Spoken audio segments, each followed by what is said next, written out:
Hello everybody, welcome to Planet FPL, the world where everything revolves around Fantasy Premier League. My name's Suj. And my name is James. We are in a interlull. The last one for a significant period. Well, the next one's quite a big one. Well, at least the next one feels worthwhile. The next one is a big one because it's the World Cup. But we are in a international break. I'll be honest with you, it feels a bit weird. Like I haven't had one for a while, and previously quite often you're planning chips or wildcards around an international break, or we will have had we always had two in the first few months, don't we? What? International breaks normally. Yeah, we'll normally have September, October. So it normally breaks you so quick. They come quite 4 weeks and then a break, 4 weeks and then a break. We've had 8 weeks now, barring obviously we missed a week, an international break. So a bit of time to take stock and see where we are and what have you. And an interesting weekend with it being a blank game week and 3 games missing and only 7 matches to be played. And so, we'll do what we do each and every week, which is talk about our FPL teams, talk about the games and any other talking points and questions and all of that kind of stuff. Tell us about yours first. Yeah, sure. I mean, James, you were on wildcard, so you got a more interesting week. But I think I'm fairly happy with. I got 51 points, so it meant a red arrow. I went from like 350 to 470 or what have you. But I looked at the general scores and what the spread of scores was like. I felt like most people were in the low 60s and who wildcarded as well were in the low 60s. Other than people that had like Saliba, and they were the people that got into the 70s. But I didn't feel like there were a lot of 80s, 90s and 100s popping around this weekend, unless you were captaining Sonny or something. But then there was very few people that did that. So if we were to say that par for the course for wildcarders and the majority of engaged managers was in the 60s, to be 10, 12 points off that without playing a chip or taking a hit, I'll take it all day long. And I basically had to play all of my fodder, right? Nico Williams, Leon Bailey, Andreas Pereira, had to play them all. Ironically, if you look at Bailey, Andreas, Mitrovic and Nico Williams, the one bench fodder that I left on the bench was Patterson, and he outscored the 4 of them put together. Like, he scored 6 points. Those 4 bastards scored 6 points.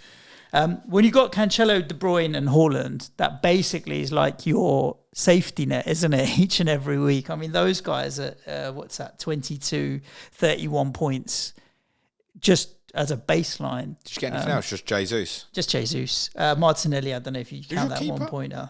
You went for Pope, didn't you? Pope in the end, yeah.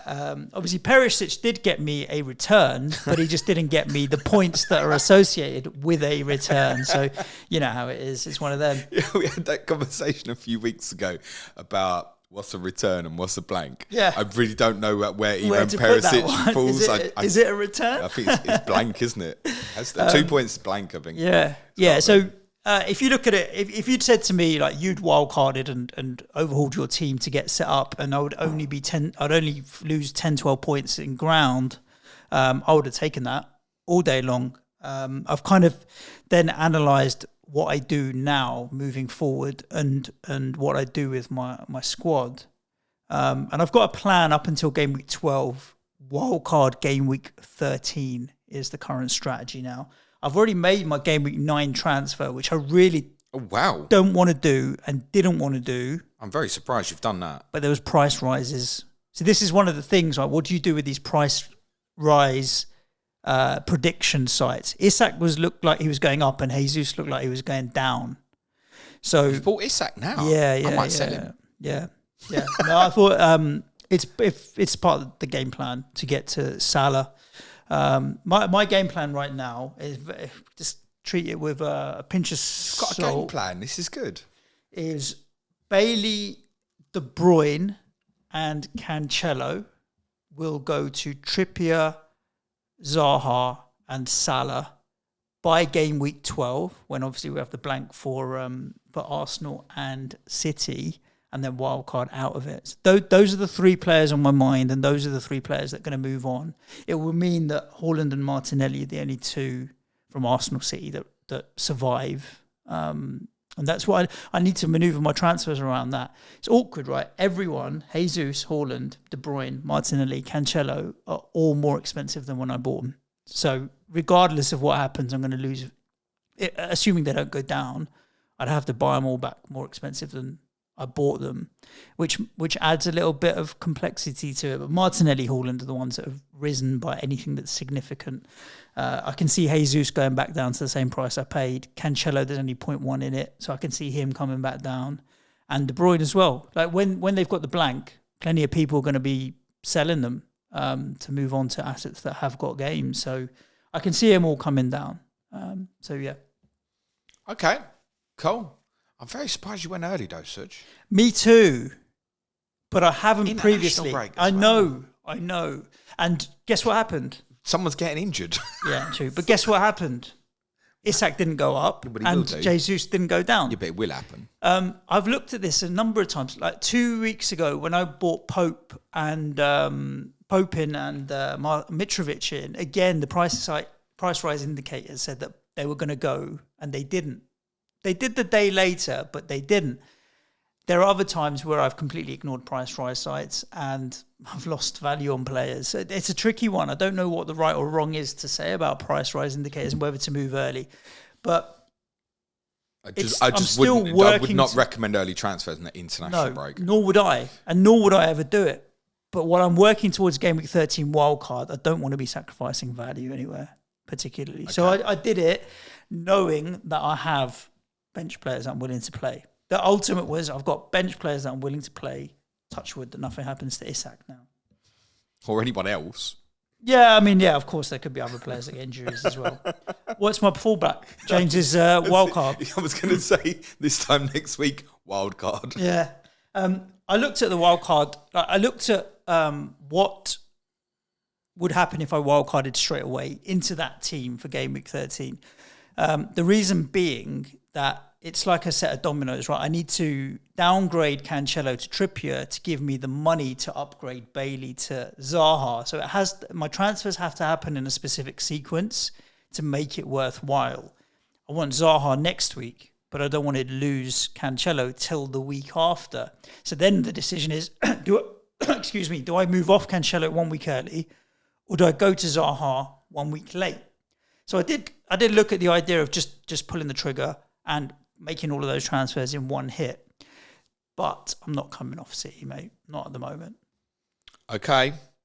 I wildcarded, as many of you will have known throughout last week. 63 points for myself.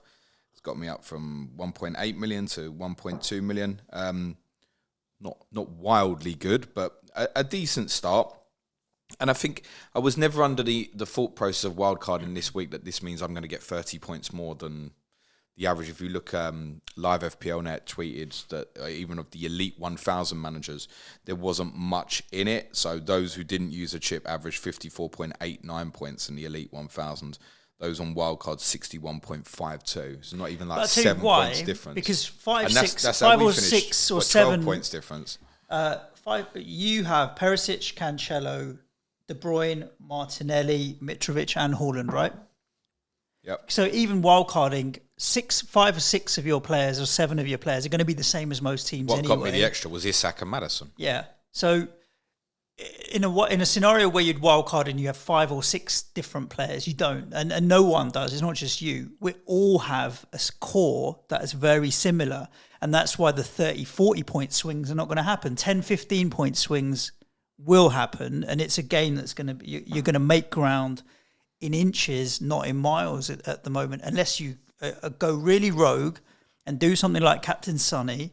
And let's be honest, conventional wisdom won't tell you to do that at the moment based on his form before this weekend. So he's got 38 points in his last 2 home games against Leicester, man. Well, yeah, we don't play Leicester every week, and I guarantee you that very few teams have a goalkeeper as shit as Danny Ward in goal. He's well, we'll get on to him. He is now once again the highest scoring player in 2022 in FPL. Oh, nice. Easy to swing it in a week. So I think by virtue of us not having crazy differentials and no crazy differentials popping off in that way, you're not going to see these 30-point swings off the back of it. I suppose the biggest disappointment for you is probably Jared Bowen maybe from wildcard. Because Newcastle looked okay. I mean, Trips every game he's hitting posts or taking free kicks that are going to return. Newcastle go into Fulham, so you can't be unhappy with the Newcastle players. Maddison returned again despite losing. So all of your wildcard picks are fine, other than the West Ham ones. The two West Ham are a little bit of a problem. I suppose a little bit disappointed. I suppose if you'd have said to me 16 points from the 3 Newcastle pre-kickoff, I probably would have settled for that. But actually, the fact that they drew and there wasn't the clean sheet is probably not how I envisaged it in my mind. So possibly a little bit disappointed with that. 31 points from the 3 City players you mentioned, so that's kind of half my total.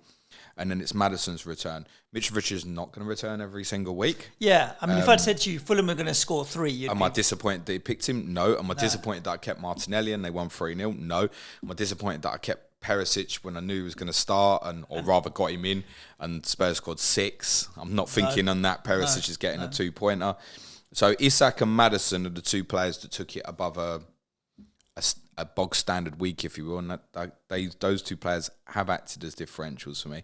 You're right, the disappointment is obviously the 2 West Ham players, but I went into this saying to you, I want to get Zaha. I nearly started with him anyway. And Bowen is clearly now an easy make weight if you decide you want to get Zaha. I'm not sure he is. Looking at it, I think, if you want to get Zaha, I think more my plan is probably to function Martinelli to Zaha in game week 10 actually. Which is why I mentioned the idea that I'm considering selling Isak. Yeah. And the player I can't get out of my head at the moment, and I'm not overly thinking about it because there's so much football to be played between now and game week 9, is Dominic Solanke. It just makes sense. With the 3 fixtures they've got coming up, Suj, they have a brilliant run. It puts value in the bank that allows me to make the sort of move like Martinelli to Zaha. In the next 4 game weeks, Bournemouth have Brentford, Leicester and Southampton at home. And there's a trip to Fulham. It's a good run. Now, that could be the same. You go, well, there's no returns for Solanke. Well, it's the same as I went in on Jared Bowen. I might be making the same mistake twice, right? But I think on a different day, Bowen scores at the weekend. I didn't think he played well, and obviously West Ham didn't play well, and we'll talk about it more. But he was involved in most of the stuff. I didn't feel like he was anonymous to make me think, oh my God, he's got Wolves and Fulham at home. I can't keep him. I didn't buy Bowen for 1 week. I could make a case for the 4 West Ham fixtures ahead of Liverpool at Everton away because of their defensive record. They've got second best defence in the league at the moment, Everton, remarkably. Wasn't the one that I was thinking, I've got to get the return at Everton. It was a decision to get Jared Bowen in for at least the 2, assess him and Maddison ahead of the Zaha decision. But I want to rework it really where I either come off Perisic to lower or Isak to lower to enable Martinelli to Zaha, not this week, but the week after in 10. I wouldn't switch Martinelli to Zaha going into game week 9, for example. So that's probably more the decision. But I'm not. If you sell Martinelli before he plays you, he will score. Yeah, no, I'm not doing that. He will. It's written in the stars. That's how football is. I'm literally not doing that. And of course, Emerson, obviously not starting. There was an element in doubting that, but the fact that you were pretty shit, he might get in now anyway. Well, he needs to get in, I think, is a discussion to be had. So, I think all in all, it was just a fairly okay game week for everybody. And people that had Saliba, for example, 15-pointer, great. Yeah. People that had Son, those were the 2 that really stood out this week as good assets. And some people did hold on to them. Fair play. I certainly don't regret not taking the punt on Son. Oh yeah, no one should. No one should. Those who've got great, well done. And you shouldn't feel bad about that. But those who haven't certainly shouldn't feel bad about it either. Yeah. Let's talk about these games. 7 of them started on the Friday night. Aston Villa 1, Southampton 0. I don't remember what I predicted in this, but I thought 2-1. I think Villa. I thought Southampton would score because Villa were leaky, but Villa to win. I remember what I predicted. 1-0 Aston Villa. 1-0 Aston Villa. Yeah, that's the only one I got right at the weekend, by the way. God, this was fucking dreadful. I don't know how else to paint it up. It was an awful game of football, but it did involve one very interesting thing that Villa did tactically. We don't have a long ball team in this league anymore, with respect to the Twitter clarets the Burnley fans. We don't have a team that is unapologetic about going direct and playing second balls. There isn't one. Okay. Who is it? That, you can say, West Ham play into wide areas and they fling the thing into the box. Yeah, but play football in the build-up. Exactly. Yeah. We do not have a team in this league now who goes direct. Looking at it statistically, one of the teams that have been more direct so far this season are Southampton. Get the ball from back to front quickly. I don't think we'd describe Southampton as a long ball team at the moment. Not at all. Far from it. But Villa just let the two centre-backs have the ball all game long. Literally didn't go. Watkins didn't go anywhere near him. So come out. What are you going to do?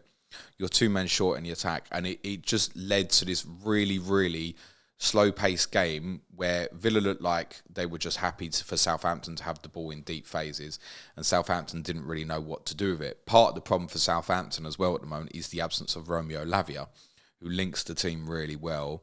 Ward-Prowse isn't going to come deep and pick it up off the centre-backs in the system that they've been playing. Really, that's been up to Amad Diallo, and he's not the sort of player to come and do that either. It just led to a completely disjointed game of football that I think anybody who sat through, fair game to you, mate, because it was dreadful. A couple of notes. Obviously, Boubacar Kamara has gone for a scan for Villa. That will make him weaker defensively in upcoming weeks if he's going to be out for a while.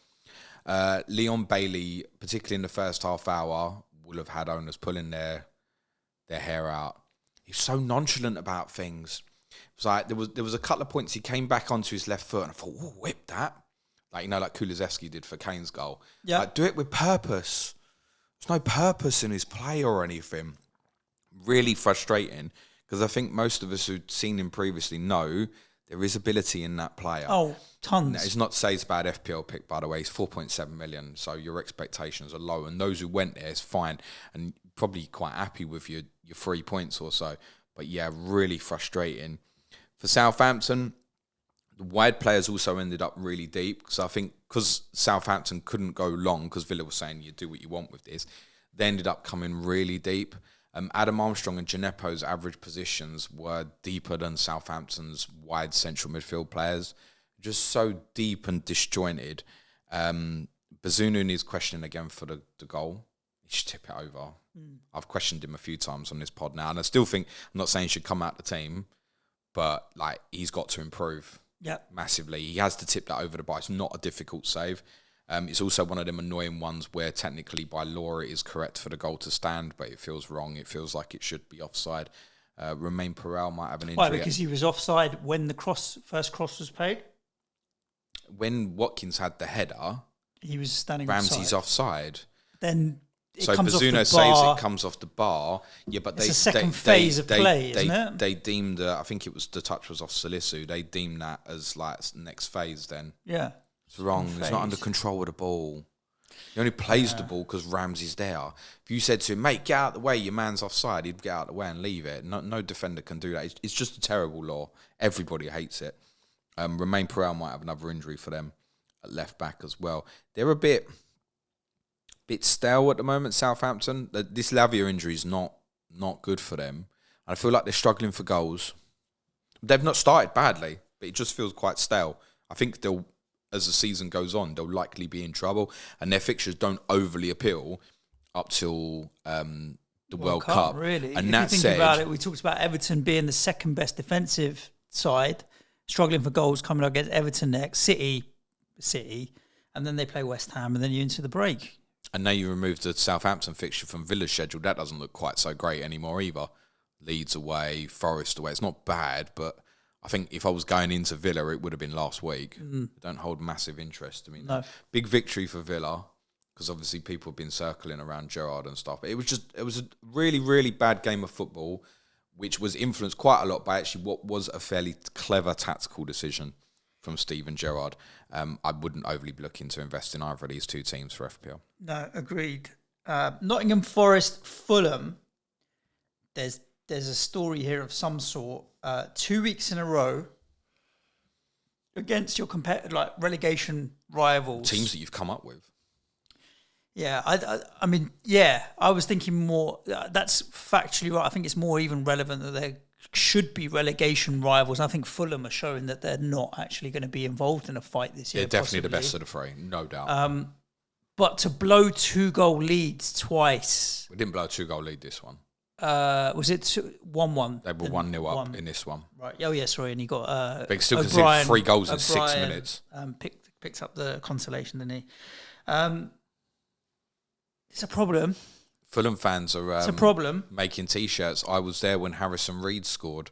Doesn't happen very often. And ironically, I saw him in a few teams this weekend because of the blanks. Yeah. Brilliant if you've got. And there are some apps that call Decordova Reed. But I'm sure on SofaScore, when Decordova Reed gets it, sometimes it comes up as Reed, spelt differently. And when you're saying, Reed scored, you think Decordova Reed must be, not fucking Harrison Reed. Ginger Ninja. I think it was assisted by Decordova Reed as well, wasn't it? Yeah, he got one of the assists. Forest have, you're right, issues. That psychologically, I went to the City ground in game week 4 when they played Tottenham. I looked at them and thought, I tell you what, you're going to give some teams some real trouble this season.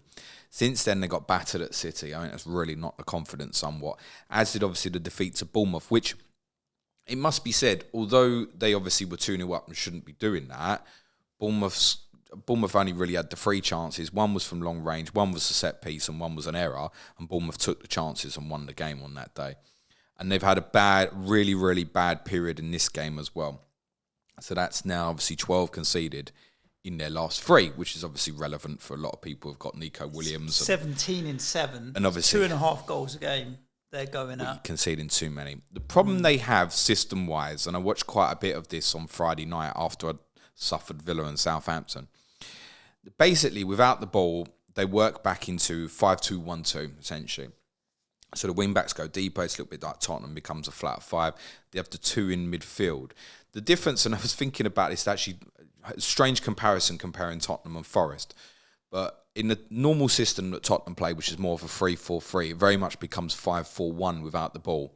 Your 2 wide players, let's just say Son and Kulusevski, normally funnel back into like wide midfielders, and you've got to play against 4. That's not what happens with Forest. They leave the 10 to float around Fulham's anchor player. So you've got, in this occasion, you've got sort of Gibbs White going against Paulinho, and Forest obviously leave the 2 up front. What it means is the 2 central midfield players, which in this game was Remo Freuler and Yates played, I think. Yeah, it was Yates played. They have to work too much side to side. They've got no cover from their wide players, and it's how they set up. They've got no cover from their wide players to give them protection. So what Pereira kept doing was just going, I'm going to come off the side of these all the time. So they can't see him because he's behind as a 10, and just coming to the side of them. And Fulham just working it side to side to side. And the amount of opportunities Fulham had, particularly in the first half, where they didn't take the option to make the pass, in the second half they did, in that spell, and they just cut through Forest. They cut through Forest in transition because it's too much work for the 2 midfield players. So what they probably need to do is go to like 5-3-2 without the ball. Whether that means the 10 is going to drop in to one of the 3 midfield players, or whether they just start, and they can use it with the same personnel. Honestly, they could use Gibbs White and Lingard either side of Freuler, for example, just to give it a base of 3. Otherwise, going to keep getting exposed. This league batters you. The way teams play tactically is different level. And I think they've got to fix that. They have the personnel to change it, and it's a very subtle change that would work and would help them. Because they will keep scoring goals and stuff. That's not the problem. We've got players who are scoring goals and stuff. Interesting that J-Links didn't start. He didn't.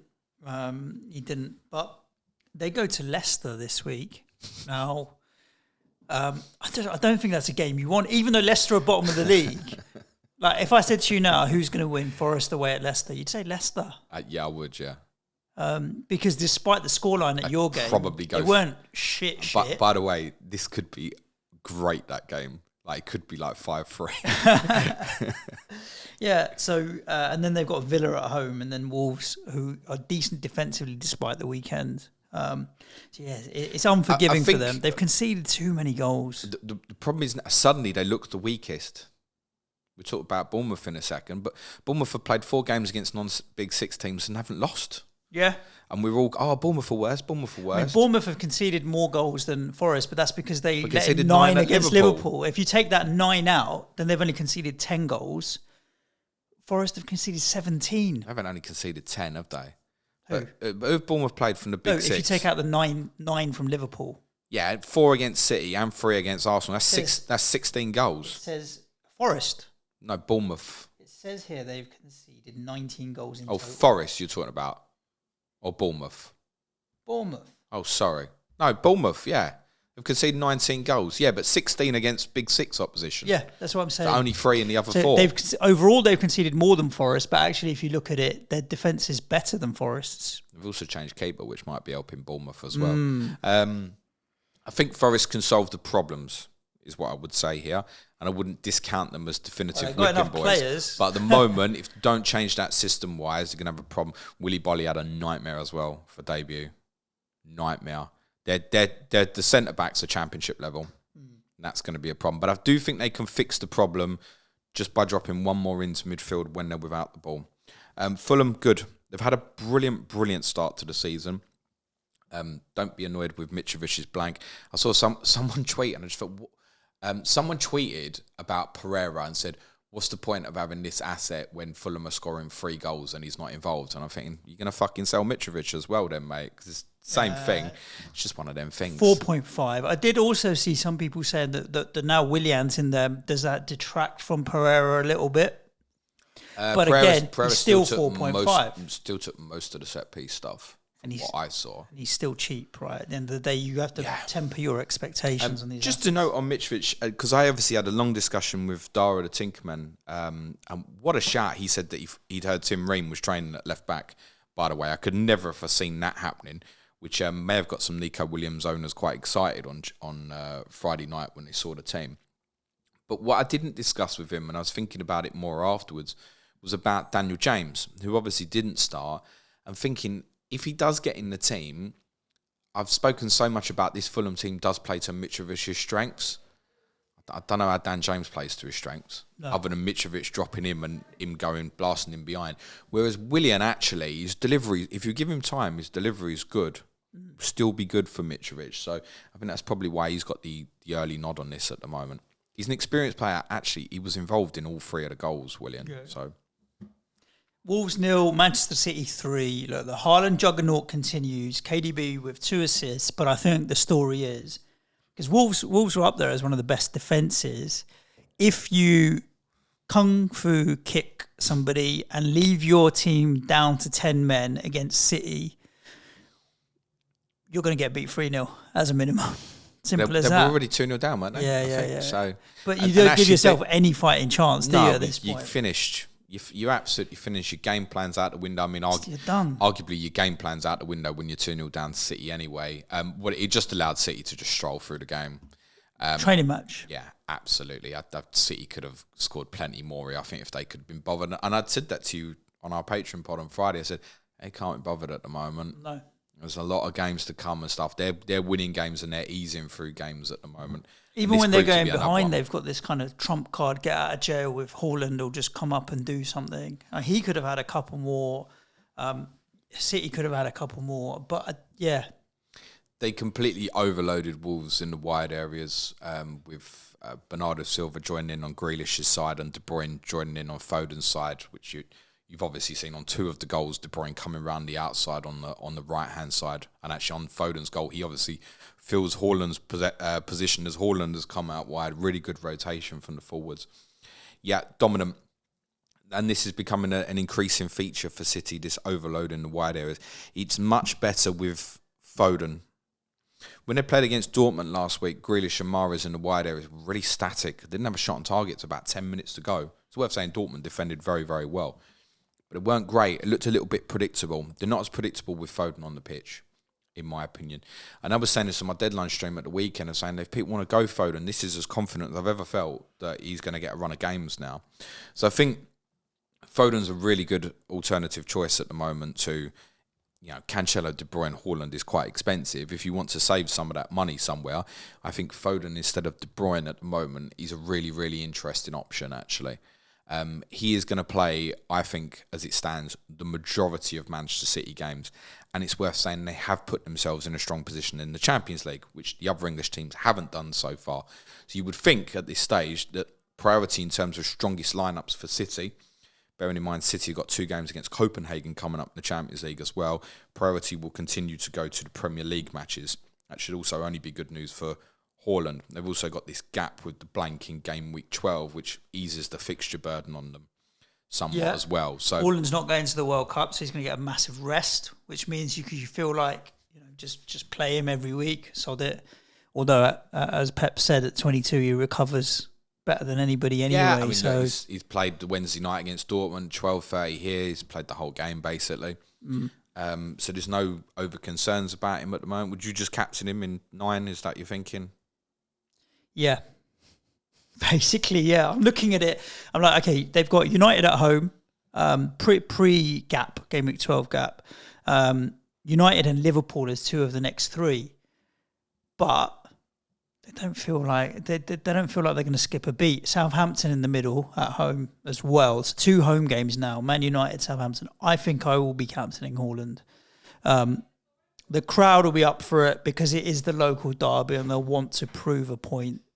So, yeah, I think I'm going to be captaining Haaland this week. If you had Salah, which most people, I guess, don't at this moment, I think it's a potential advantage for wildcarders to go straight back to Mo. Because most of wildcarded or made transfers probably don't have him at this moment. There will be a lot who've left him on the bench, of course.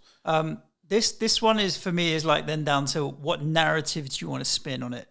Managerless Brighton come into Liverpool who do really well at home. Well, they're not managerless anymore. Well, no, they're not, but they were previously. A first game for their new manager. Or Brighton are 4th in the table, aren't they? Or 5th in the table, who've been playing really well all season, given some of the top teams and tough games, and they have a system and a formation that's not going to change just because Potter's gone all of a sudden. They'll give Liverpool a tough game, who have been in and out of sorts, really. It depends what narrative you want to go with. Ultimately, Haaland at home and City are going to want to prove a point against Man United of who's top dog. I think I'm going to just go Haaland. I'm just going to go Haaland.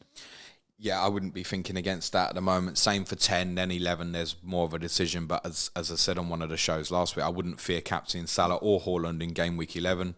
Salah versus Cancelo is a matchup he normally dominates, and Haaland will get more in behind space against Liverpool than he gets against most teams. So I still think even when they play each other, they're both reasonable options. Just a note on the centre-backs with City, because obviously Akanji's played the last few games now. It looks good. It looks really good. I think it's part of they've now got 5 centre-backs, and Laporte's back in training as well.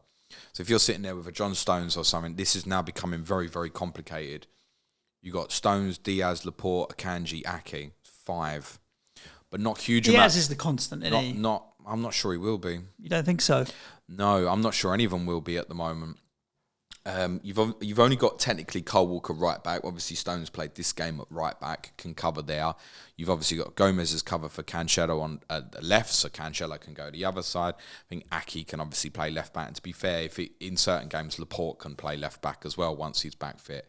So they've got, across it now, they've basically got the 8 players for the 4 positions. And I think it is an area where, despite the fullback areas looking weak, if you will, i.e. there's 3 fullbacks for the 2 positions, it feels like the rotation there is going to be greater, arguably, than it is offensively. That's how it feels to me at the moment. So I think there's danger in that. It's not to say you should sell your likes of John Stones if you've gotten that, but I'd be very, very cautious if I was looking to go in new. Or just Cancelo for me. I'd pay the extra, would be my take.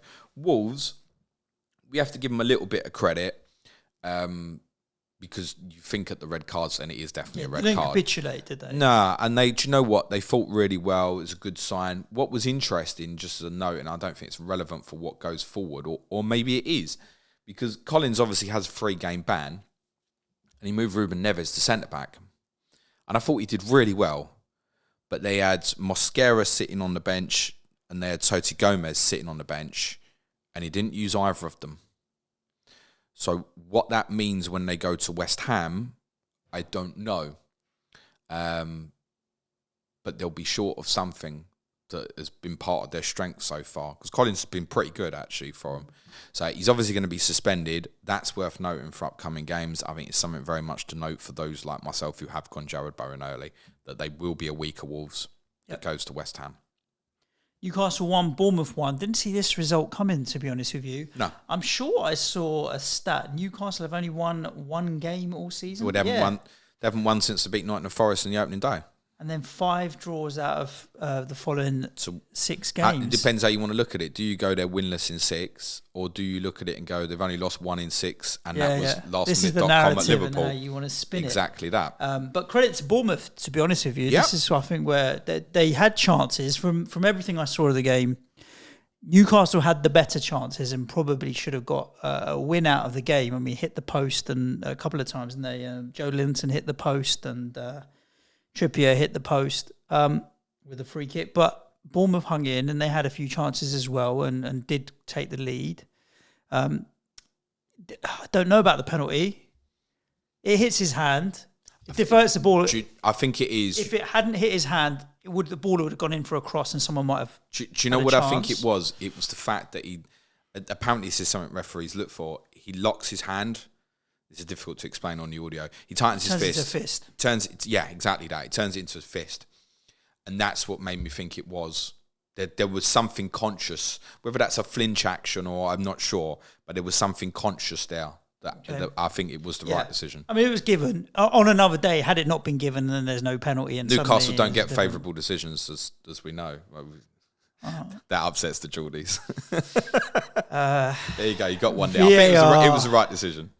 But yeah, fine. You're thinking of coming off Isak. We actually didn't have many VAR controversies at the this weekend. We didn't. That was nice. That was the only one, I think. I think that was the right decision. It was penalty.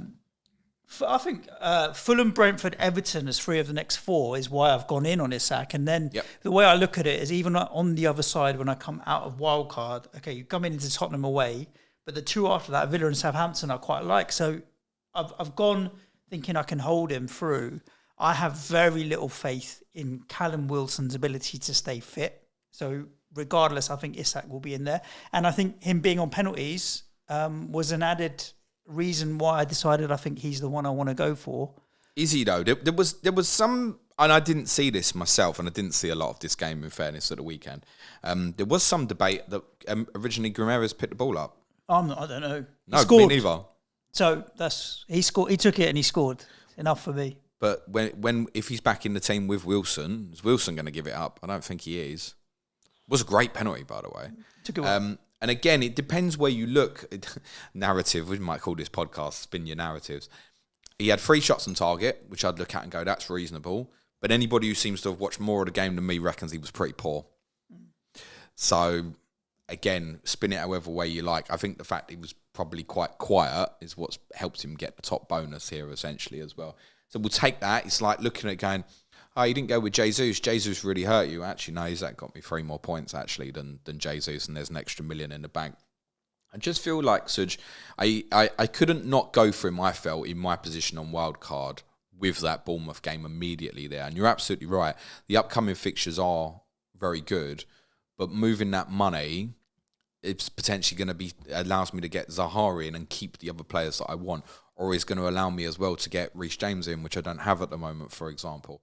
So it's not just an Isak decision. I think he was always going to be a really, really short-term decision for me. I'm okay if he stays. Yeah. I'm not saying I want to get rid of him. Yeah. He's not a bad pick. But he's a good price. He might be the one. I also feel like it's the opposite now, where ironically they obviously just played against Bournemouth. If I want to go to Solanke, actually now feels the right time. Go straight in for that Brentford fixture. Brentford, Leicester, Fulham, Southampton, yeah. It's good 4, isn't it? I just 3 of them at home. Yeah, I looked at it when I was doing my planning as who do I want to look at potentially buying players from Bournemouth. I just don't know who I would buy. I think Solanke is the best. There's no one else at Bournemouth I want, and I'm going to swerve it. Well, I think there are a couple of others that can be considered, actually, Bournemouth. I think one that has been mentioned quite a bit is Marcus Tavernier's, only 4.9 in midfield. I think what's really important as well, Suj, if you look at their fixtures, obviously game week 12 is a problem for a lot of us. Southampton at home is the fixture in 12. So it's just, if I play Solanke in that, if I play Tavernier in that, it's all right. I'm actually considering a defensive option, which might be beyond mad. But I'm considering Jordan Zamora, who assisted, and Philip Billings a reasonable choice as well, assisted Philip Billings' goal at the weekend. 5 chances created at Newcastle, more than any other player at the weekend. And I wouldn't pick him other than that one game. Southampton at home. But there are other fixtures where if I need him off the bench, even looking at that, Brentford at home this week, I might have Emerson problems, I might have Perisic problems. Could I consider it? Oh, but James, you've lost your mind. You've gone Bournemouth defence. I'm not saying I'm going to make that. He might be what I decide to do with the money as well, rather than moving on an Isak. So I think timing-wise for Bournemouth is quite interesting. And like we said, they've played 4 games against non-Big Six teams and they haven't lost. They beat Villa 2-0, drew 0-0 with Wolves, drew 1-1 at Newcastle, 1-3-2 at Forest. So even in the 2 home games against non-Big Six options, they've kept clean sheets in both. So why not consider it for 4.4 as largely a bench option, don't get me wrong. But Bournemouth at home to Southampton in 12 is part of what's got my eyes on it. Yep. Solanke is more just a get him in, starting for the 4 games, then they have a couple of tougher ones and okay, reassess, bench, play, whatever. But I think, we can consider a few Bournemouth options at the moment. Tavernier and Billing. Billing is 5.3. He's a bit more. Billing's now got, he's obviously scored in the last 2. He's the one who's playing in the 10 position, who's joining in more. Interestingly, Tavernier and Christie swapped sides at Newcastle. They played the opposite sides to what they played at Forest. And Ryan Fredericks wasn't available, and we thought that might lead to a switch to a back 3. He wasn't in the squad, so they stayed with the back 4. Newcastle probably should have won the game, but weren't brilliant. Right. Spurs 6, Leicester 2. Go ahead, Sonny boy. Sonny popping up with a hat-trick, 11.7 million in FPL. The fact that he's now, if you a De Bruyne owner or a Salah owner and you can free yourself up quite a bit of money by going to Sonny, makes him quite interesting, I think, for a few managers. And you've got the Everton game. Everton's the game week 12 game, isn't it? 11. So when I was looking at moving to Salah from De Bruyne, I'm thinking if I make that move 1 week early and get him in for Everton, is that interesting? But that was before I'd seen Everton play, to be honest with you. But it wasn't what it's 6-2 is not the game, I don't think. It's not how the game played out. Oh no. At all. The score is not a reflection of the game. I think Leicester, to their credit, gave it a good go and gave you a game for the bulk of it, other than Danny Ward, who didn't. Well, let's also say people in front of him. Okay. Bad. When I look, I saw highlights. I didn't watch the game. It's not Danny Ward's fault that Wilfred and Diddy got dispossessed by Rodrigo Bentancur 30 yards from goal that essentially left Bentancur with a 1-on-1. It's not Danny Ward's fault. But then some of his positioning on some of the shots and goals, you just think it's just poor. There are certain things with certain players who... Certain goalkeepers have presence, aura. It's why we all rated Schmeichel so much. Yep. As in Casper's dad, ironically. Was that feeling sometimes you look at him in front of your goal and you think, he ain't scoring today. And this is the opposite. You think, if you hit the target, you're going to score. Chance. His save percentage is less than 50%. Wow. So, look, this is going to put you in a... We've joked. I did the kind of short sleeve and baggy shirt and stuff a couple of weeks ago. The statistics are also saying that Premier League goalkeeper less than 50% save percentage is bad. Should he save either of Sonny's goals? No, not particularly. The first 2, he hasn't got a chance. Well, I think... do you know what? I still think there are certain goalkeepers who would maybe save both of them. I'm not saying he should save them, but I just know that he's not saving them. He's not saving them. Correct. For sure, yeah. Particularly Sonny's first goal was brilliant. The second one, you know what's coming. He scored the exact same fucking goal against them in April. Literally identical.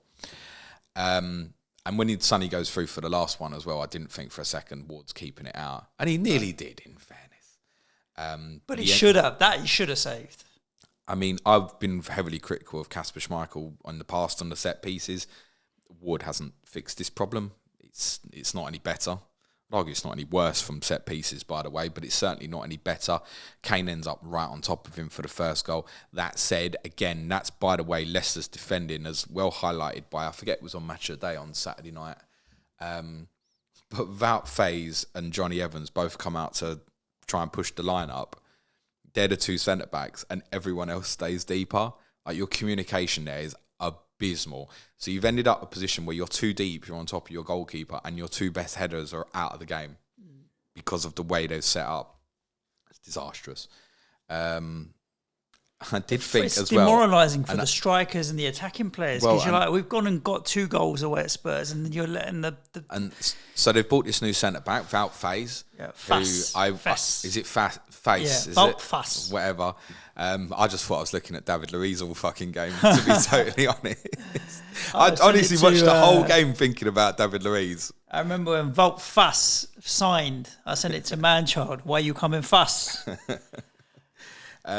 It's difficult to tell how good he may or may not be, but they are, in transition, they are a disaster, mate. So as good as we could look at them and go, and yes, certainly for the first hour, I'd even say probably up to the first 70 minutes, they matched Tottenham, were unlucky to be behind.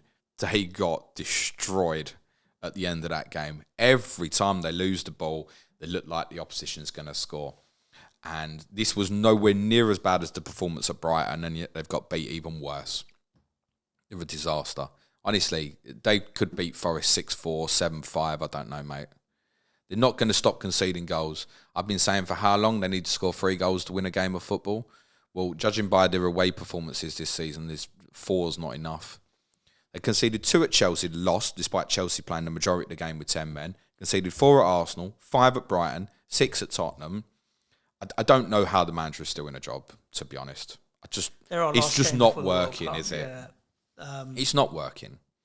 But yeah, I don't get the vibe that they're going to sack him, by the way. In any normal year, if I said to you, Leicester's next 4 is Forest, Bournemouth, Palace, Leeds at home, you'd be like, that's all right. It's going to be chances and goals. I absolutely think go and buy it. Because even this, look who assisted Leicester's goals, Justin and Castagne. I don't even think they're that bad choices, like as in, couldn't you punt them at the moment as short term, for example? Yeah, I'm not sure I'd buy either of them over Zamora at Bournemouth, though. Because I would have no faith in a clean sheet. James Maddison is the one to get, and it's not even questionable. There's no debate on it. Pay the extra for him over Barnes. Really good. Played really well on the ball. He is such a threat. He scored a fantastic goal. He will be a priority for a lot of people, to the extent I would say, what I've obviously seen from Leicester and Forest very recently. I think James Maddison is a very, very interesting differential captaincy option in game week 9. I wouldn't do it myself, but if someone said to me, I want to do it, crack on. I mean, that game will be about 5-3. If Brendan Rodgers is still in charge, and if Nottingham Forest don't go to a third man in midfield. Sonny obviously was dropped, but then came on and played himself back into form now. So you'd think that he's going to come back into the team. You've got Arsenal away, followed by Brighton away, but then Everton at home. I'm happy to leave off Spurs going. I sold Kula a little while ago. I'm happy to leave off for a couple of weeks. But when I play my wild card in 13, going into Newcastle, Bournemouth, Liverpool, Leeds, for that run-in by the Liverpool game, it's going to be difficult. I'm going to be doubled or tripled back up again. Yeah, I won't be buying Sonny now. He's very much in my mind for game week 11.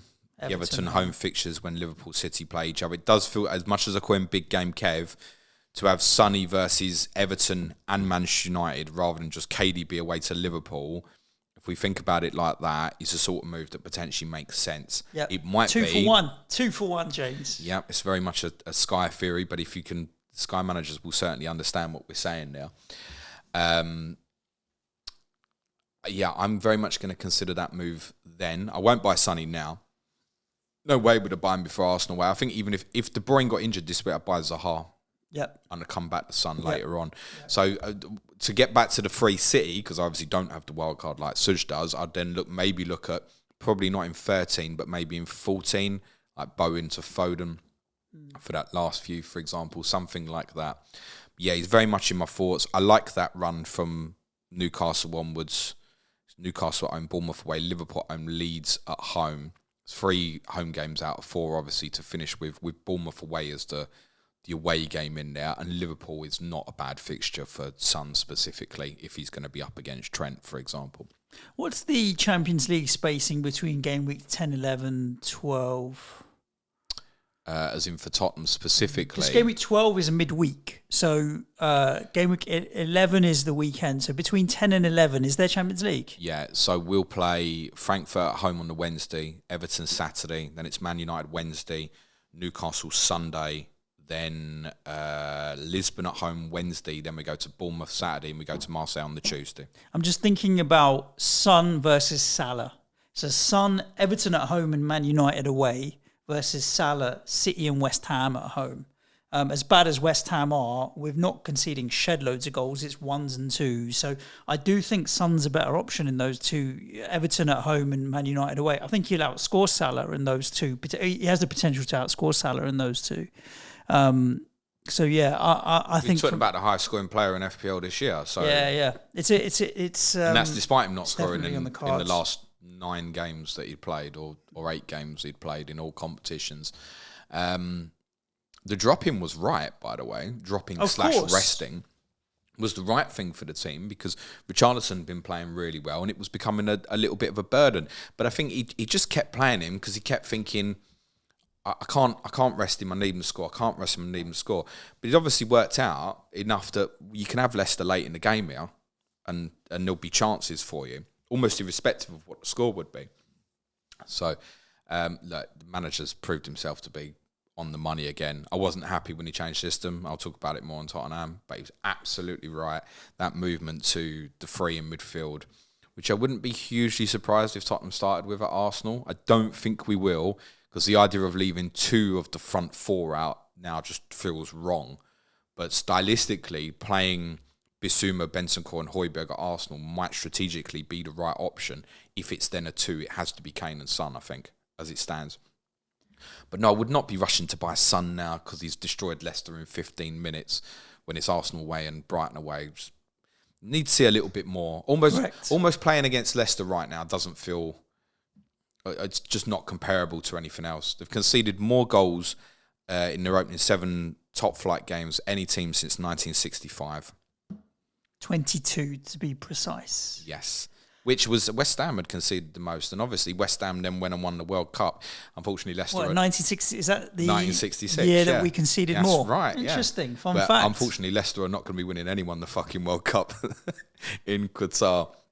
I would take some time on Sonny. Harry's doing great at the moment. He's ticking over really, really nicely. The team looks much better when Kulusevski plays. I have to say this, and again, I'll talk about it more on our Patreon pod tomorrow. Ivan Perisic was disastrous. At right back. He was absolutely terrible, mate. But because his name's Emerson Royal, no one wants to talk about that. I would go as far as say he was out of his depth. Okay. He was so bad.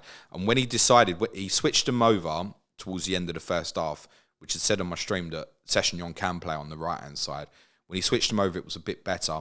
But when the choice come round to substituting Sessegnon or Perisic, it wasn't a debate of which one was going to go off. He was not at it at all, Ivan Perisic. And yet, he's assisted the Dyer goal, and you look at it, and from an FPL perspective, yeah, the returns could certainly be there. I don't know if he was having a sulk, or he just can't play on that side, or what it was, but he was really, really bad. Really, really bad. We won't see that again in playing on the right-hand side. The team were much better when Emerson Royal came on. Talking about your opponents this weekend, I don't know if Perisic will play at Arsenal or not. My guess would be yes, by the way. Left back.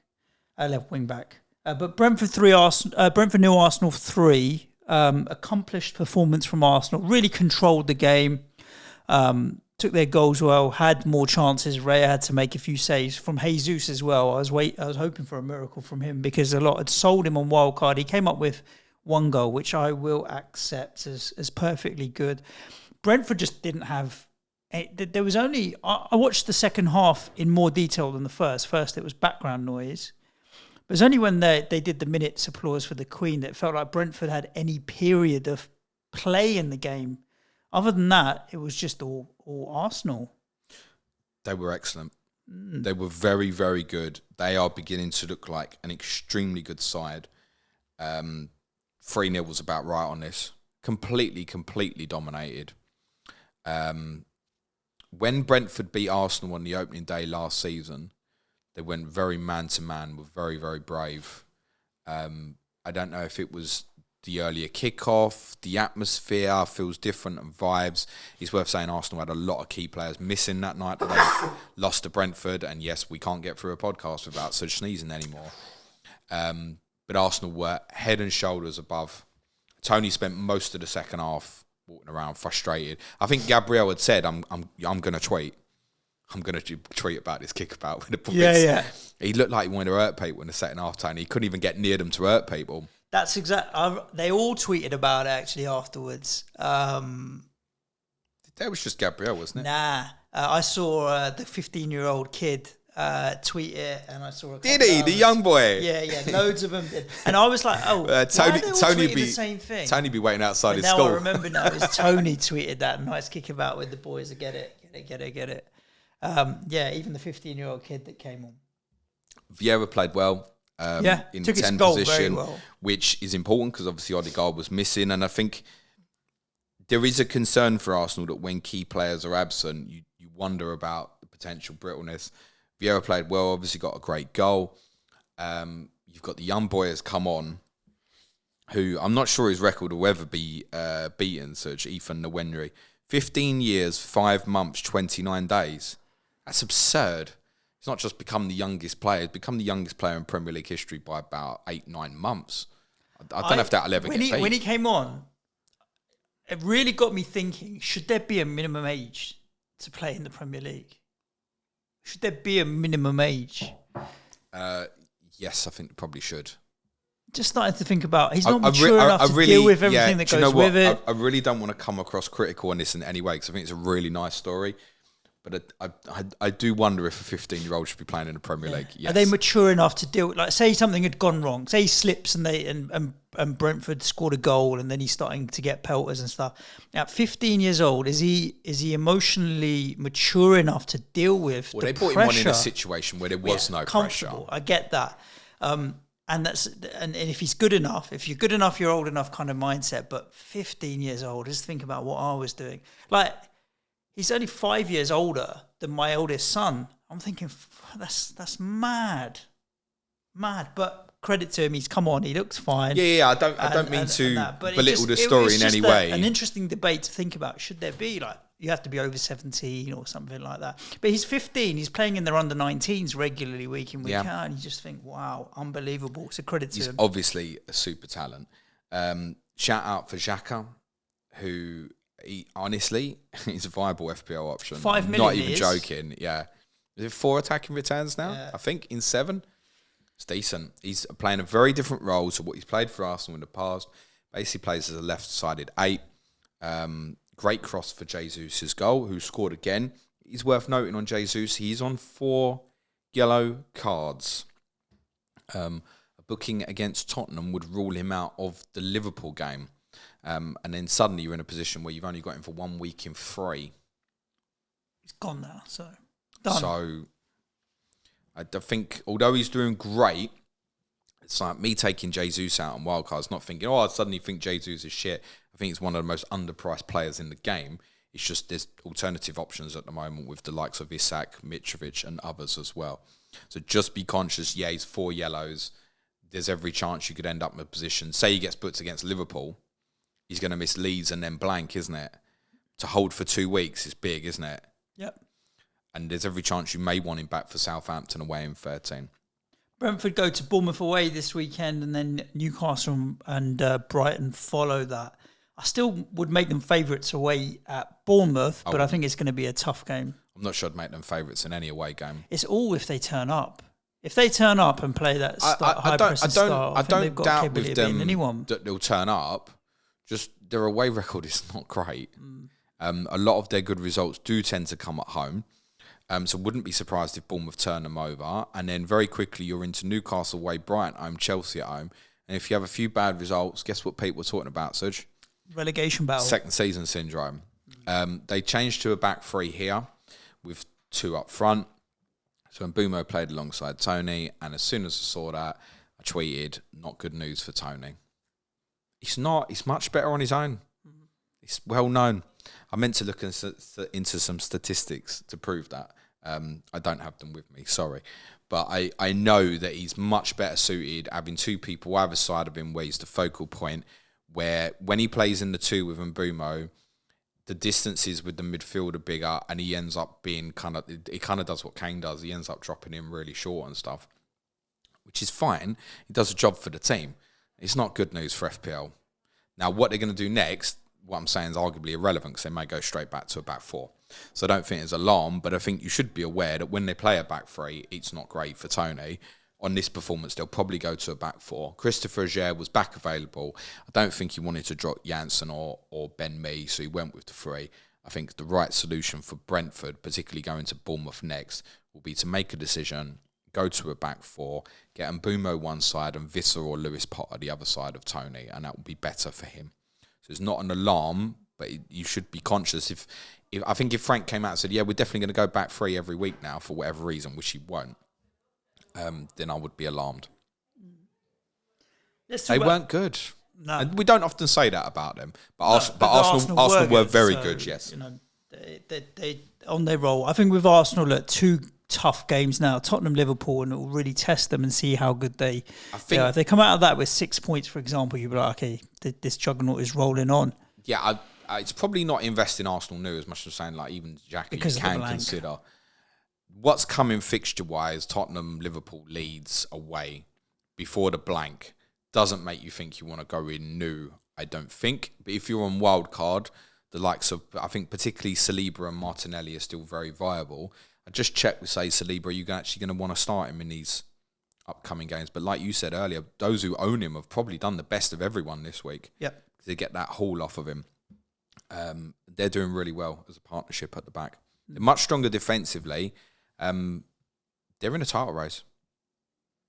Too early to say, but... we all think the same team's going to win it, but at the moment, they're in it. Yeah. All you can do is keep beating the teams that are in front of you. Everton won, West Ham 0 to wrap the game week up.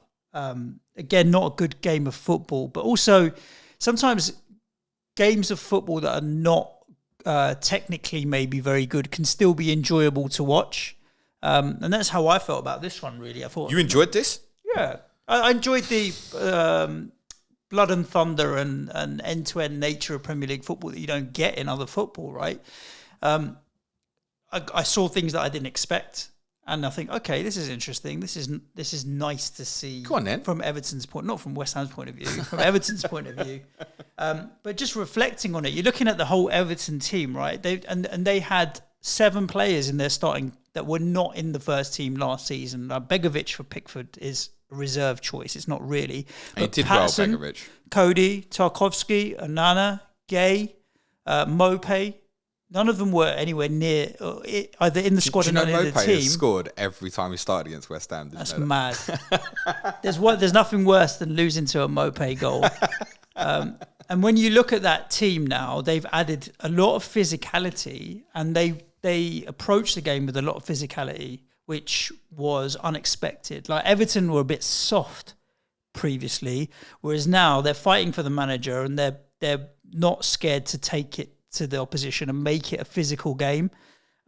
What Cody will lack in ability, maybe on the ball or what have you, he's a wise head when it comes to that side of the game. As is his partner. Yeah, and Tarkovsky has a bit more of both and better maybe defensively even than Cody. So it wasn't, footballing wise, it wasn't great. But you see Everton, you're like, actually, you know what? These guys are A, up for it. B, they're going to make this game very tough and difficult to beat. And if we are then not going to match them for physicality and effort, we're going to lose.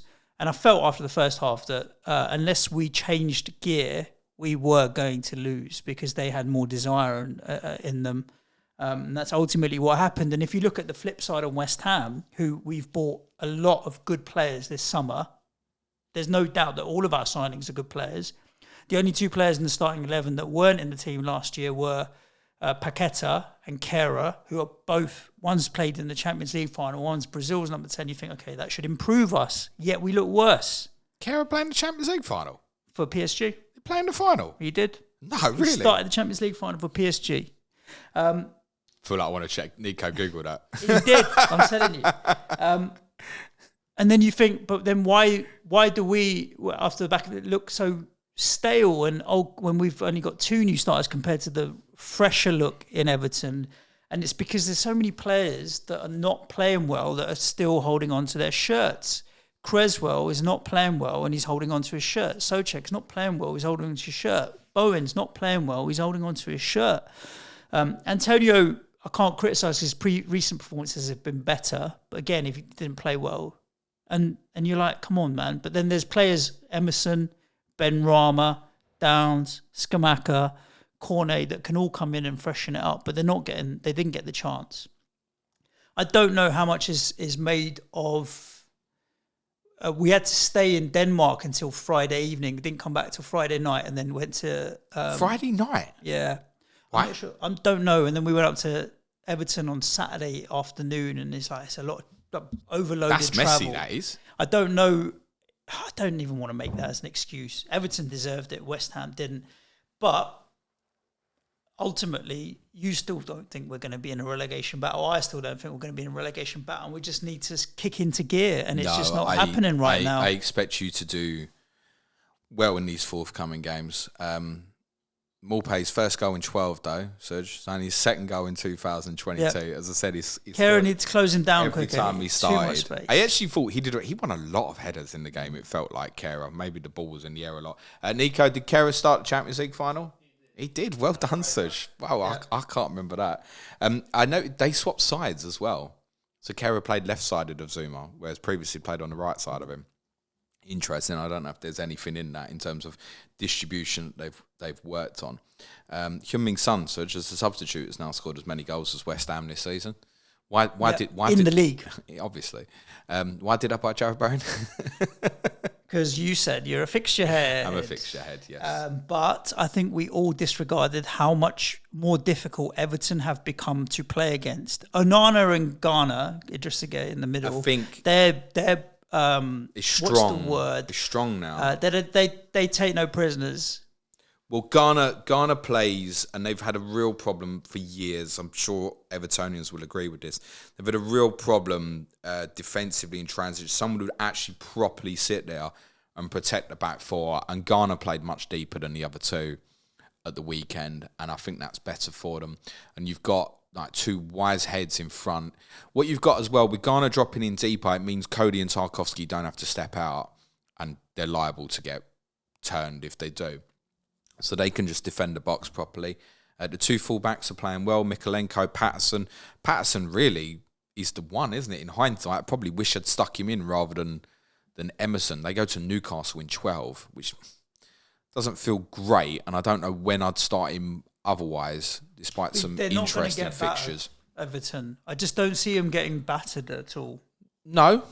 I mean, would assist that. They've conceded the second least goals in the league so far. So, look, it's really impressive. The manager does deserve some credit for that. And they've got the likes of Calvert-Lewin to obviously reintroduce to that in a little bit. I think that what they've done with the two centre-backs and fixing the midfield area, and I think also the fact that they had the injury issues to the likes of Mina and Holgate has actually enforced that they had to go to this 4-3-3, and it's better for them. Anthony Gordon will have been in a few teams going into this week, and it's worth knowing he is on 4 yellow cards as well, so you should also be conscious of that. But yeah, decent for Everton. It's unbeaten in 5. Gordon's good. Do you know, if I was taking scoring goals is still going to be a problem for him. If I was really going to pump one, I'd pump Damari Gray. You know, he's looked lively. He creates chances. I think whether or not we'll see that run that we had last year where he's returning regularly, I don't know. If he was 5 million, it'd be a consideration. He's 5.5, but he's the one that's the most creative and lively. No, I'll keep a real watching brief on them because we've got a couple of really good fixtures before the World Cup. I want to say they finished with Leicester and Bournemouth, I think, Suj, as their last two before the World Cup. So they do have a Fulham before that. Yeah, they do have a good run at the end. It's not for me at the moment. I'm not going near Everton either. Patterson would maybe, he comes into contention. So if I want to drop Perisic down to move money, yeah, he comes into contention. I'm not sure I'd want to play that at Newcastle in 12, and that's probably the only time I'd use him. I think. Again, another team that they ain't going down. I don't think at all. Everton. Yeah. I think they've got enough about them. Calvert-Lewin still to come back. I think if they can regularly play with that team, with Cody, Tarkowski and Ghana Gay in front of that, they'll be all right. Yeah. But they might not. They might not. And I think scoring goals is still a problem for them. That's the game, James. Nice. Do you want to give everybody a heads up on what we got to look forward to for the rest of the week? And I'm going to pull up some questions on Twitter that we can potentially chat about. I shall do that. Sky Fantasy Football tomorrow. Suj, did you have a good weekend? I don't know. I don't know how to judge it. 81 points, 82 points? Okay, moving on. Thursday's Clash of the Correspondents, Liverpool versus Brighton. My rank stayed there or thereabouts. It was fine for Sky. So we've moved on now. Liverpool versus Brighton, Dan Lord and Sam Murray, which is interesting. I've actually got Liverpool-Brighton, the bottom two on my fixture ticker for the next 3 game weeks. Brighton obviously have a new manager coming in. Liverpool haven't started the way most of it expected. We'll be discussing that with Dan and Sam on Thursday. Friday, I'll be streaming on YouTube with Ask James, probably 12 o'clock in the afternoon. Our Patreon content this week, podcasts are Q&A today, Tottenham tomorrow, quiz on World Cup records on Thursday, Suj, and we've got a phone-in for our patrons on Friday. Zoom in, indeed we have. Zoom in, phone in, that kind of jazz as well. Talking Tactics will feature a closer look at Brighton's new manager, whose name I can't pronounce correctly, Roberto De Zerbi, is that right? RDZ. Or RDZ, as Suj wants to call him. Lovely, jubbly. If you want to support the show, patreon.com/Planet FPL is where you can do that. As James mentioned, additional podcasts every day, prize league, Slack channel, and a whole heap of other fun as well. We'd love to have you over there as part of the community. So patreon.com/Planet FPL. Coming in. Any questions or stuff we ain't covered? Theo Quinner, Game Week 9 wildcard goalkeeper. Gator, Chelsea got on a good run after Game Week 9. Really not keen on Gator. You're right to go to Gahey, though. You bought a Crystal Palace defender. I know he's going to play. They had random goalkeeper changes last year where suddenly Butland will play a game here or there. And we've got Sam Johnson at the club now. And I can just literally see that now. It'd be something like Game Week 12 at home to Wolves, when you want it most, bang, Johnston's in or something. I can see that happening. So I would avoid that. I don't see that sort of thing happening with Gahey or Anderson or even Tyreek Mitchell. I'd throw into that as well.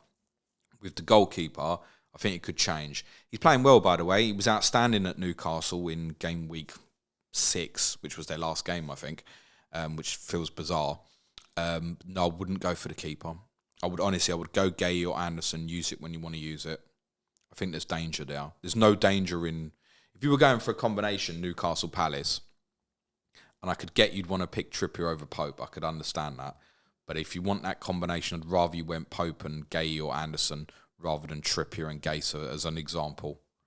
I think there's danger there with Gator.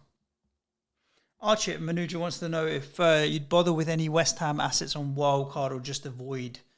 If I was wildcarding now, I'd be avoid. Yeah, I don't think there's anything there. Even Emerson at 4 minutes, there's nothing there that's worth even looking at. I don't intend to sell Bowen or Emerson this week, but if I was coming in at it new now, having sat and watched you a lot on Sunday, I think I'd just let it go. I think, and it's still for me, still only Bowen as the offensive player or Emerson as the defensive one. No one wants the cat kicker in their team, do they? Really? 5 million. I saw Andy Lex talk FPLs on wildcard. He was considering... Did Andy go with the cat kicker? Zuma. No. He was considering him as an option to move to within the next couple of weeks to have a look at. Because he's a threat from set pieces. We're still lobbing the ball in. I mean, we had 4 or 5 corners in consecutively against Everton, and you think, keep taking corners, eventually one's going to go in. Loads of corners in the game. Shit. Yeah. Shit delivery. FPL, B&B. Who is the better manager, Lampard or Gerrard? I'm going to say Lampard. Wow. I know people come for me for that. Yeah, it's a difficult one. Gerrard's got honours, but then people always add the asterisk, well, in Scotland. I'm going to say, on what I've seen over the last, in their current jobs, I've seen more variety from Lampard than Gerrard. Yeah, I'm in agreement. Lampard has had to work with some very tough tools and some very shit players for a lot of that. Aston Villa have good footballers who should be doing more. I don't know how Villa fans felt leaving that game on Friday. And I've watched games like that with Spurs, particularly under Mourinho and stuff, where you win 1-0 and you don't feel nothing afterwards. That'd feel a bit empty, I think, for Villa. It's important. It's probably different because it's really important that they pull themselves away from trouble at the moment. Must have gone home and felt flat, though. Such a shit game of football. John Bailey says, not Leon Bailey. No, John Bailey. Now that we're 7 games into the season, let's hear your predictions for who finishes as champions, top 4 and bottom 5. I don't know why he's gone bottom. Oh, 5. Bottom 3, sorry. That's my eyes being bad. Champions I've still got to give to City. Yeah. Top 4, I think both North London clubs will be in there. And Liverpool. I agree. Bottom 3, Forest. Yes. Say it. I don't know. You don't want to say Bournemouth? I'm still going to say Bournemouth. Southampton. I think, yeah. Southampton. I think it could be them. Southampton, Bournemouth, Forest. Reds and whites all going down. I think Southampton are at risk, despite the fact they've started quite well. And you can't discount Leicester. Like, eventually you get in such a negative cycle, it's really hard to break out, and the distance builds up as well. If Brendan Rodgers stays, they'll go down. Yeah. They'll score 60 goals and get relegated. They concede too many goals. But they'll change. They have to change it. And I wouldn't be surprised, by the way, this run of fixtures they've got coming up, I wouldn't be surprised they win majority of them. Even with Rodgers. Because I've still got good players. You look at them at the weekend, you think, and I think Ndidi really is, I think he's dipped quite a lot. And those who've listened to me a long time, I'm a big fan of Wilfred Ndidi. I think he's dipped a lot. I think Tielemans hasn't had a good year or so. Dewsbury Hall's still young. Maddison, as I said, was really good at the weekend. Barnes had moments, particularly when he was attacking Perisic, thought he was going to destroy him. They have good players. You've got Iheanacho and Vardy they bring on late into the game. The fullbacks are decent. They've got good players. They're not. When you look at them, you go, even with Danny Ward in goal, like they really should win enough games. By the way, it's worth saying nobody knows that Everton is any better than Ward. That's also so there's nothing to say that they should necessarily change it. And Ward at least does have experience. He's played a lot for Wales. He played against England in the World Cup. You know that, Suj. He'd be man of the match. Yeah, all this criticism we give them is an absolute certainty. They should get themselves out of trouble. If they keep Rodgers, though, I mean, just anybody would fancy their chance against them. If you defend properly against them, you'll beat them. Last couple of questions, James. We're going to go to Suffolk. We've got a couple of Ipswich fans. Amber and Tractor as well. Cool. Amber Edmond, when was the first holiday you went on without your parents, and how much chaos was there? So mine was after A-levels, the summer after A-levels. So for you mathematicians out there want to figure out how old I was, it would have been the summer of 1998. It's a long time ago, yeah? Pre-internet, pre-mobile phones and all that shit. 1998, went without your parents. How old were you? 18. Oh, fair enough. Summer after A-levels, mate. Went to Amsterdam with 3 mates. But this is and never been the same since. But here's the thing, right? You're thinking about lads' holidays and all that.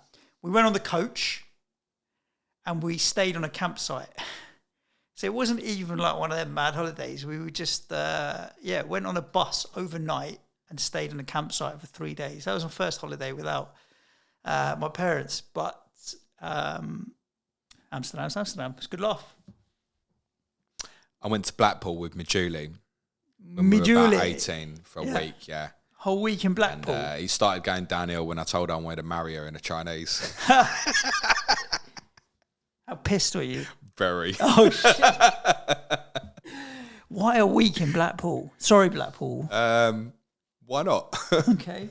I don't know. Seemed all right at the time. Once you've been on the Big Dipper. I mean, once I got up there, I realised I probably didn't need 7th, 8th in Blackpool. But yeah, was young. First one abroad with parents. I went with a mix of lads and girls to Salou. That was riot. That was just 7 days of drinking in Spain somewhere. Lovely jubbly. I'm going Seville this weekend. If anyone's got any recommendations they want to shout at me out in Sevilla, DM me on Twitter or whatever, please. I've never been. Is this the flights that you were meant to book for the Europa League final? No, it's not. I sold those, didn't I? Oh, you did. This is completely separate. Yeah. Completely separate.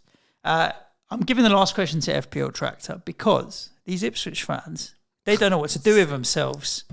They're doing all right at the moment. They're used to a life of misery, and I think Ipswich are top of the table at the moment, aren't they? I'm pretty sure. I don't know, you're testing me, mate. Nah, I'm pretty sure they are. And if not, they're definitely second. I'm going to pull it up. Tractor's question is, James, have you ever driven a tractor?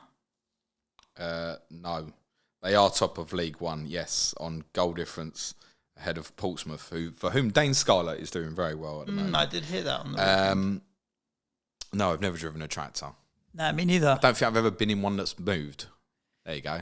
I've definitely been in a tractor, but I've never driven one. The closest I can get to driving a tractor is driving a forklift. Done that? Yeah, loads. I used to have a forklift license. I need to renew my forklift license. Driving a forklift would be my part-time job. There we go, James. That's a wrap for this episode of Planet FPL. You've had a rundown of what's coming this week, but tomorrow is Sky Fantasy Football, and we'll see where we are with that. Other than that, though, look after yourselves. Ciao for now. Thanks, everyone. Play it your way. Cue music, please, man child.